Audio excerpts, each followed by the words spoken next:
Hey guys, Ali from Alta. Beautiful day here in Murray, Utah. We're here with Jay, our first recipient of the Trike system with the custom kick-out low bar.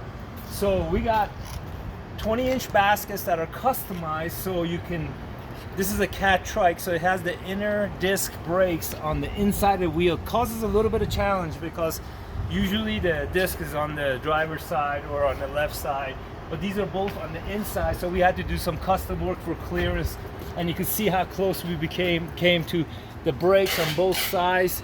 Make sure you get that right there. That shows how close there's still good clearance for the hand crank.